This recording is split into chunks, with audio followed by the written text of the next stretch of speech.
Vous êtes peut-être déjà en couple, avec une illusion. Cette phrase peut sembler provocante, presque excessive, et pourtant elle décrit une réalité psychologique de plus en plus répandue à l'ère numérique. Jamais dans l'histoire humaine, autant de personnes n'ont ressenti un attachement émotionnel fort envers des individus qu'elles n'ont jamais rencontrés, qui ne savent même pas qu'elles existent et avec lesquels aucune interaction réciproque réelle n'est possible. Célébrités, influenceurs, streamers, créateurs de contenu, mais aussi désormais intelligence artificielle, conversationnelle. Tous peuvent devenir des figures centrales dans la vie émotionnelle de millions de personnes. Ce phénomène porte un nom précis, la relation parasociale. Longtemps cantonné aux études universitaires, il est aujourd'hui entré dans le langage courant au point d'être désigné mot de l'année 2025 par le Cambridge Dictionary. Si ce terme explose, ce n'est pas par hasard. Il touche à quelque chose de fondamental, notre besoin de lien, de reconnaissance et de sécurité émotionnelle dans un monde de plus en plus médiatisé par les écrans. Pour comprendre pourquoi les relations parasociales prennent une telle ampleur, il faut d'abord revenir à leur définition. Une relation parasociale est une relation unilatérale dans laquelle une personne développe un sentiment de proximité, d'attachement ou d'intimité envers une figure médiatique, sans que cette relation ne soit réciproque. L'individu a l'impression de connaître profondément l'autre, de comprendre sa personnalité, ses émotions, ses valeurs, alors que l'autre n'a aucune connaissance de son existence. Ce type de relation a été décrit dès les années 1950 à propos de la télévision, mais il restait relativement limité. L'arrivée des réseaux sociaux, des plateformes de streaming et des formats de contenu immersifs a profondément changé la donne. Aujourd'hui, les figures publiques ne sont plus lointaines et idéalisées comme les stars de cinéma d'autrefois. Elles parlent face caméra, partagent leur quotidien, leurs failles, leurs émotions, leurs pensées les plus intimes. Elles donnent l'impression d'une proximité réelle, presque amicale. Cette impression de proximité n'est pas accidentelle. Elle repose sur des mécanismes psychologiques puissants. Le cerveau humain n'a pas été conçu pour distinguer clairement une interaction sociale réelle d'une interaction médiatisée répétée. Lorsque vous voyez quelqu'un régulièrement, que vous entendez sa voix, que vous observez ses expressions faciales, que vous connaissez ses habitudes, votre cerveau active les mêmes circuits que lors d'une relation sociale classique.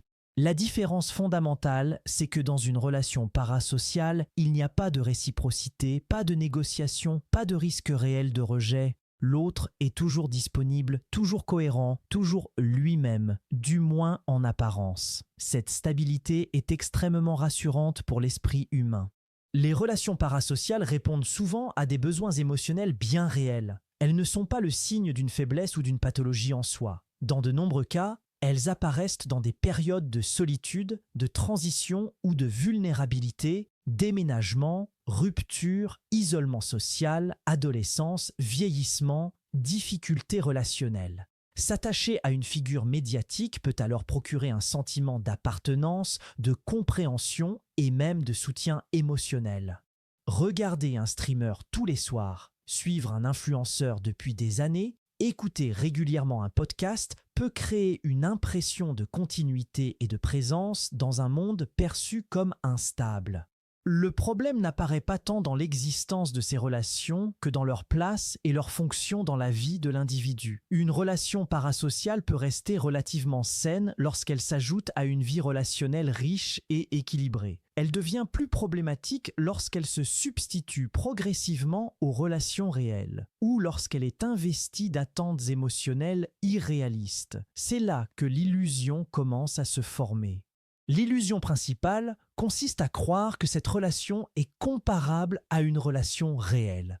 Certaines personnes ont le sentiment d'être comprises mieux par un influenceur que par leurs proches.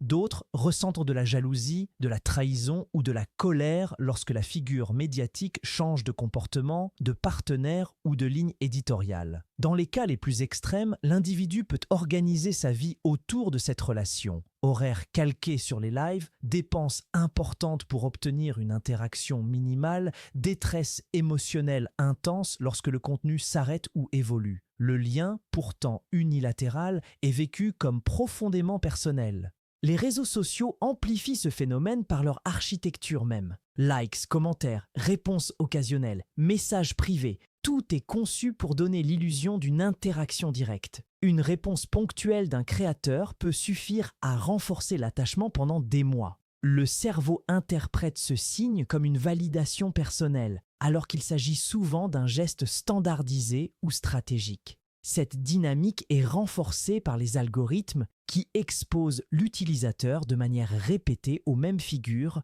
créant une familiarité artificielle mais puissante. L'émergence des intelligences artificielles conversationnelles ajoute une nouvelle dimension au phénomène parasocial. Contrairement aux célébrités ou influenceurs, ces entités répondent réellement, s'adaptent au discours de l'utilisateur, semblent écouter, comprendre, se souvenir. Pour certaines personnes, le lien émotionnel avec une IA devient plus gratifiant que les relations humaines, perçues comme complexes, imprévisibles et parfois douloureuses.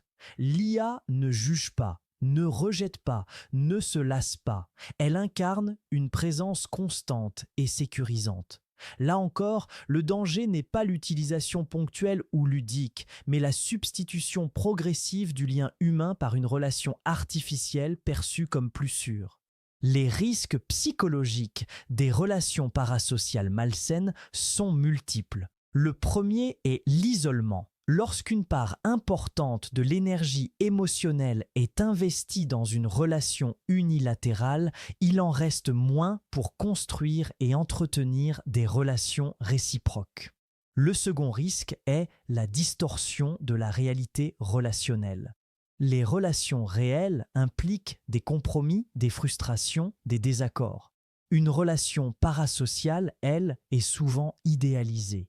Comparer constamment les relations réelles à cette illusion peut conduire à une insatisfaction chronique et à un retrait progressif du monde social. Un autre risque important est la fragilisation de l'estime de soi.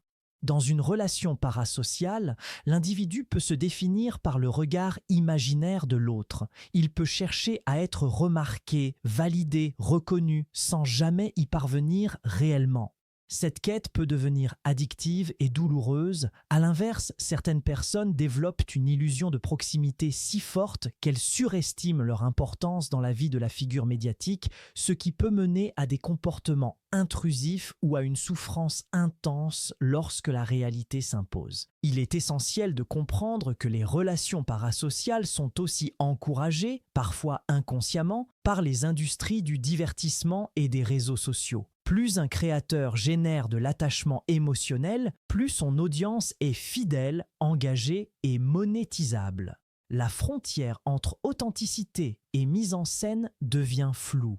Le spectateur, lui, n'a pas toujours les outils pour distinguer ce qui relève d'une proximité sincère de ce qui relève d'une stratégie de contenu. Alors, comment distinguer une relation parasociale relativement saine d'un attachement malsain ?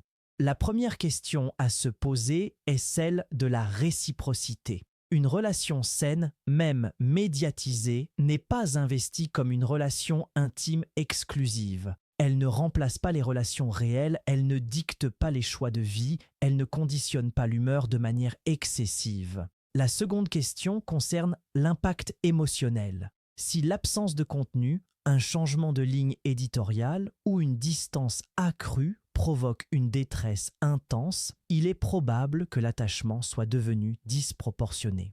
Un autre indicateur important est la capacité à maintenir une distance critique. Dans une relation parasociale malsaine, la figure médiatique est idéalisée, défendue coûte que coûte, perçue comme moralement supérieure ou profondément différente. Toute critique est vécue comme une attaque personnelle. À l'inverse, une relation plus équilibrée permet de reconnaître les limites, les contradictions et les imperfections de l'autre sans effondrement émotionnel.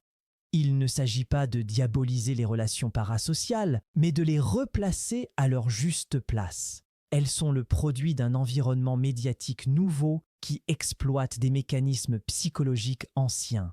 Elle révèle surtout une réalité contemporaine. Beaucoup de personnes manquent de liens sécurisants, stables et satisfaisants dans leur vie quotidienne. Les relations parasociales ne sont pas la cause première de ce manque, mais souvent une réponse à celui-ci. Revenir à une relation plus saine avec ces figures médiatiques passe par plusieurs prises de conscience. D'abord, reconnaître que le lien ressenti est réel émotionnellement, mais unilatéral dans les faits. Ensuite, interroger ce que cette relation apporte et ce qu'elle remplace. Enfin, se demander quels besoins relationnels restent insatisfaits dans la vie réelle et comment ils pourraient être comblés autrement, même progressivement. Vous n'êtes pas naïf, faible ou anormal parce que vous vous attachez à une figure médiatique. Vous êtes humain.